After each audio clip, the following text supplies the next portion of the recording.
when you start your test, could you start off with 1 and work your way up? I'm sure it's going to use 1. So start at 1 and work your way up. A few more comments about this engine. This vehicle is a 94, so it really has no computer information. I don't know exactly all the computer stuff that it has, but it's a little bit older rig. I believe it's a 5.9 Cummins. It has all the instrumentation for a whole bunch of different sensors. I mean, this is the vehicle that they've been using. I thought about putting the Camry on there, but this vehicle is set up for, they run big trucks on this thing. So that even this truck, the manufacturer says it's a little small for the dyno, but we'll do the best we can. Put a barrel there. Yeah. So we'll do the best we can with this test. And, I'm going to open it up for questions. We've been kind of asking questions all along, but this is my contact information. I'm not selling anything. This is just, research.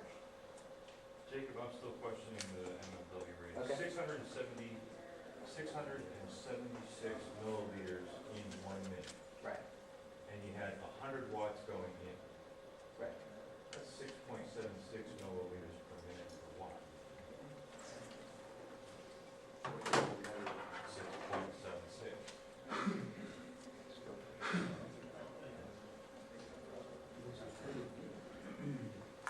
What was the voltage again? 14.7.1 amps. And the amps was 14 volts, 7.1 amps is 99.4 watts. Call it 100. You have 676 milliliters with 100 watts going in. That's 676 divided by 100. That's 6.76. I'll accept that. I'm just looking at the calculation here. Do we get a vote wrong? We did. Oops. Thank you. That's why we need peer review. Yeah, that's why you don't have I didn't run the calculation either. And it's not funny to say that, but I think everybody's had this problem before when we're doing experiments. Like I've got a test bench set up in the garage, and when you're doing experiments and you're using what you can get, especially if you've got no budget, you've got no real good tools.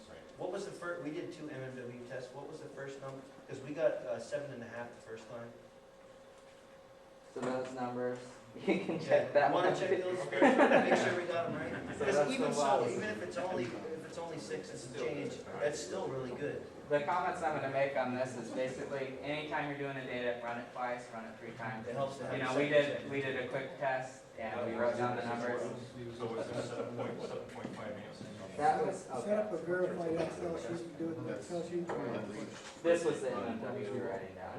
This is kind of hard for you because we just wrote down. What you read? So you wrote down was you got 588 milliliters in 1 minute. What's this 92 seconds? That was it took 1.53 minutes That's to fill up 92 a liter. seconds. To fill up 1 liter, it took 1.53. 900 milliliters. Not a liter. Okay, 900 milliliters. Okay, 900 milliliters took 92 seconds. That's right. Right. Which is 1.53 minutes. All right, so 900 divided by 1.53. 900 divided by, or times, not divided by.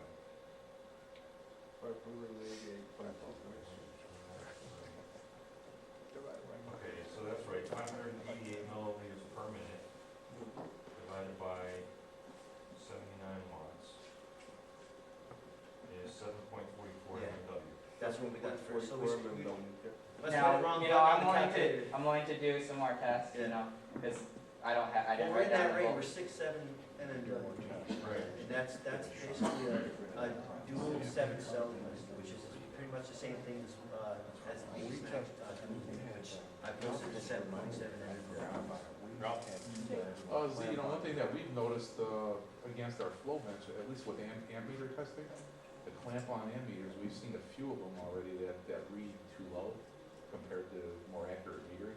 Be a So good they're idea actually to maybe. pumping more wattage into the cell than what the person thinks. Yeah, and we've their seen a MMW couple ratings of are You inflated. need to have a shunt meter, you really should have a Yeah. shunt meter. Those clamp-ons just, And Sometimes the clamp-ons are a little bit finicky. You gotta calibrate it against a known standard before you you Well, can if you can trust. do that, yeah. Yeah, When your MMW ratings are high, like mine were, I was getting 12 MMW, and I know how to do the math, so it wasn't that. Question it was your the gap measuring. gauge that was screwing me up so bad, so I went ahead and invested some money in a good panel gauge, like Spody uses on his machine outside.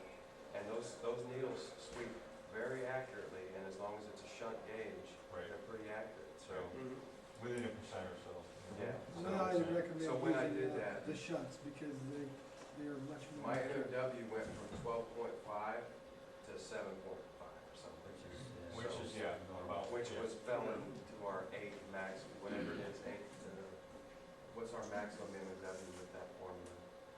Was it, Oh, it's 7.5? I've never gotten above 7.7. No, I mean, what is the limit of MMW rating, where are you? The theoretical limit is like 7.8, 7.9. Yeah.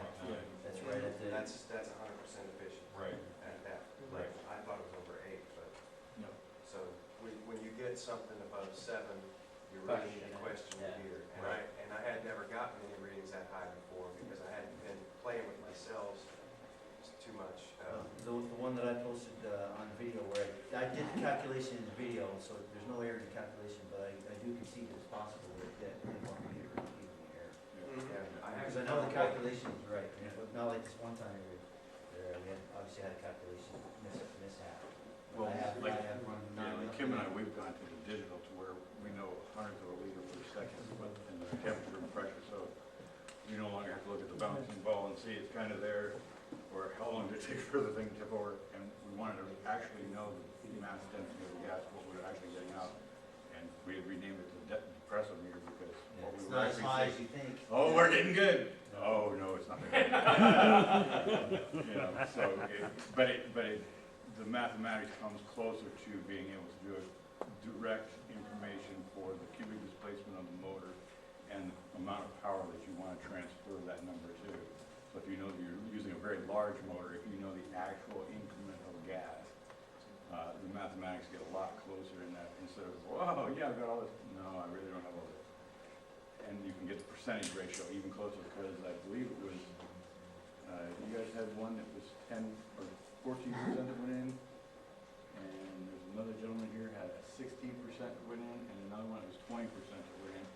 That gave them a 30 to 50% increase in their fuel, which that's a, from 14 to 20% of gas is a substantial amount of gas, but to get a 50% in increase, that's phenomenal.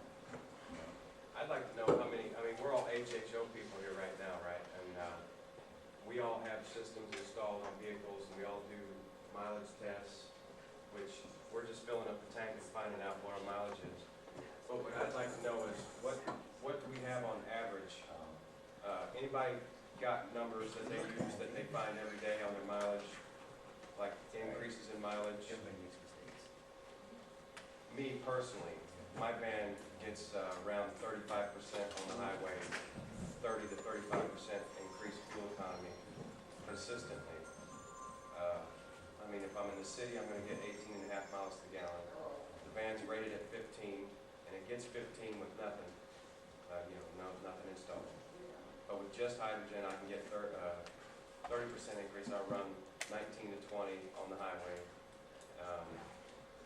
So what I'm wondering is, what's our average as a group? What are we looking at as far as our increases go on a consistent basis, not on today it was good, but yesterday or last week it was bad, or when I started out